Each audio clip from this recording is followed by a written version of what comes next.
video, we'll start talking about orthogonal complement. We'll define it and we'll look at examples in R3 with the regular dot product where the geometry will help us.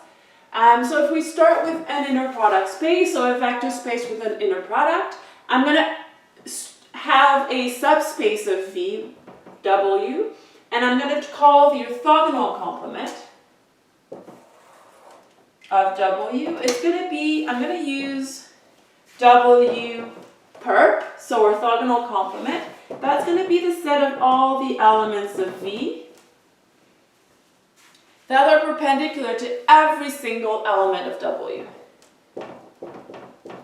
So for all W in W, VW gives you 0.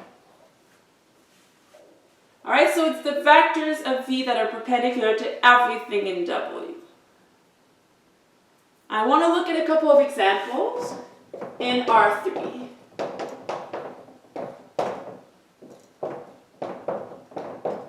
So if I take this to be R3 with the dot product, I'm going to look at two examples. First one,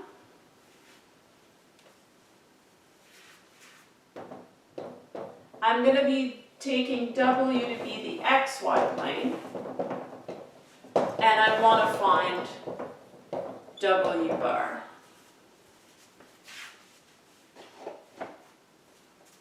Alright, so let's sketch this. I'm going to put X, Y flat and Z going straight up. Then my XY plane is the floor right here. And I want to take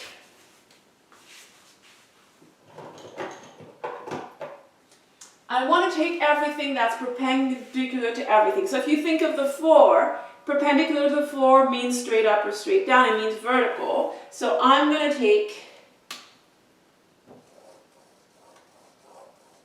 this and this. So that's going to be W perp. So this is W, this is W perp. So in this case, W perp would be the z-axis.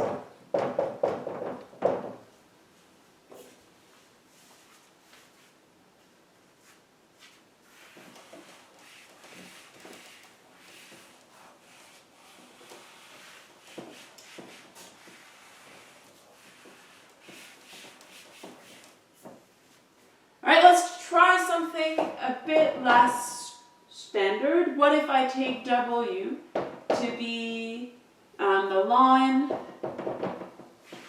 I want X, Y, Z equals, let's take the one in the middle, so minus 1, 2, 3, T.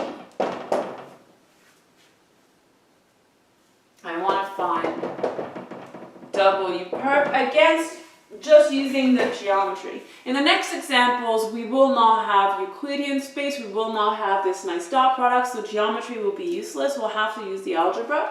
But for now, just so we get our intuition, let's say I have the vector minus 1, 2, 3. So my space is, my W is everything that's in that line.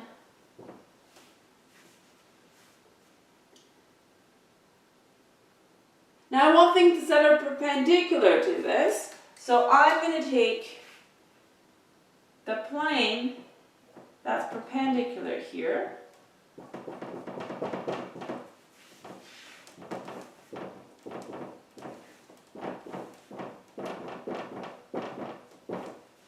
And if you remember your geometry from linear 1, well, we have a normal vector.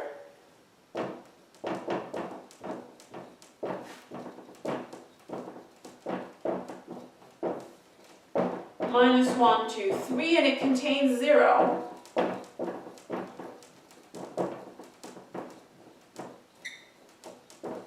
And so we have a vector perpendicular to our plane. We have a point in it, so that means that W perp is the plane. The coordinates of the normal vector, if you remember, they give you the A, B, and C in the equation. So minus 1x plus 2y plus 3z equals d. To get the d, you plug in your point. So your point is 0, 0, 0. That's going to give you d equals 0. So minus x plus 2y plus 3z equals 0.